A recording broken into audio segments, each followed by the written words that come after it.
mellow wine and cheap perfume. Different smell. It goes on and on and on and on. Don't Stop Believing. That uses that chord progression, as does When I Find Myself in Times of Trouble, Mother Mary comes to me, speaking words of wisdom, let it be. So Let It Be being a famous song that uses it.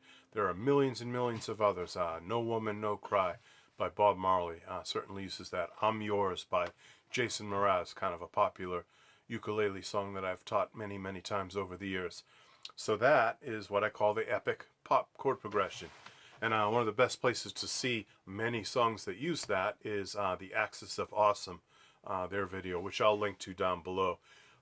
Many of you have probably seen that, but they're a comedy troupe out of Australia. And they use music as comedy, and they show you all the millions of songs that were written from those four chords. Some of which you'll recognize, some of which might be new to you. Then under that I have the Pachelbel canon chord progression. Pachelbel's famous tune Canon in D, which is played at a lot of weddings, and dun da da dun dun da da da da da dun da da dun dun da da da da da da.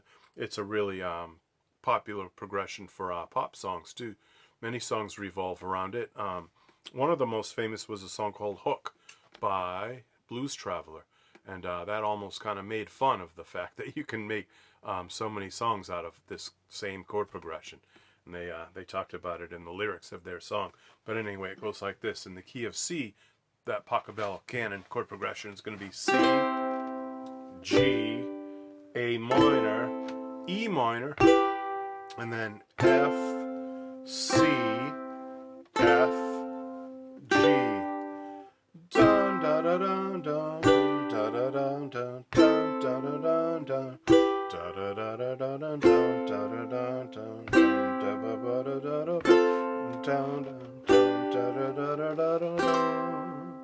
And the numbers that go with those chords are 1, 5, 6, 3, 4, 1, 4, 5, and it just cycles around those same chords over and over.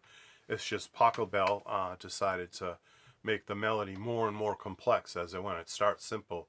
Dun, dun, dun, dun, dun. Really long notes on the cello or whatever instrument. And then later they go a little faster, and a little faster, and a little faster, and they just get more and more complex as you go. Which is the nature of a canon. That's what a canon is. But it revolves around those chords over and over. You don't ever vary from those. There's no bridge. There's no, variation or reharmonization of it. It sticks to those chords in a repetitive way like that. All right, last but not least, the most common chord progression that is at the bottom of our list. It's not the most common, but it's pretty common, is the Andalusian Cadence. And I've talked about that before. In the key of C that we're talking about, we have A minor, we have G, we have F, and then we have E or E7. Now that one chord is actually out of the key. That E7 chord would be the 3 major chord, or the 3 dominant 7th chord. That's not in the key of C, but we just borrow it from a different key and use it in the key of C. And that's how it appears in a lot of Spanish music.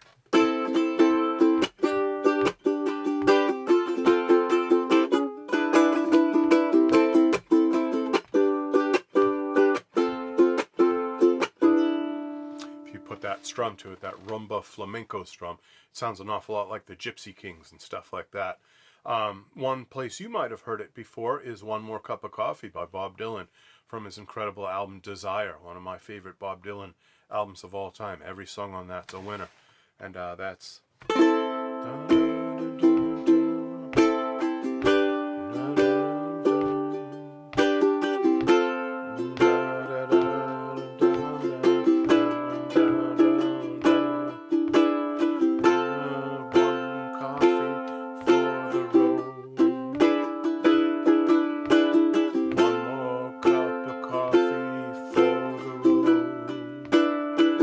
to the valley below.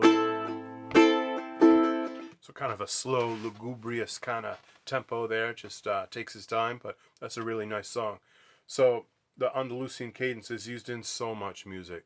Hit the Road Jack being a perfect example of a Midcoast Ukes song that uses it. But there's millions and millions of other examples. So what do we have for common chord progressions to wrap it up? 1-4-5. 1-6-2-5 or 1-6-4-5, the 50s progression. We have Pachelbel's Canon, we have the Let It Be epic pop chord progression, and finally we have the Andalusian Cadence. There are lots of other chord progressions that are common in usage, but I'd say these would be the top ones. These are the ones that you'll see more often than any other chord progressions in popular music. So Midcoast Ukuleleans, I hope you enjoyed that. I hope you learned a little something about chord progressions.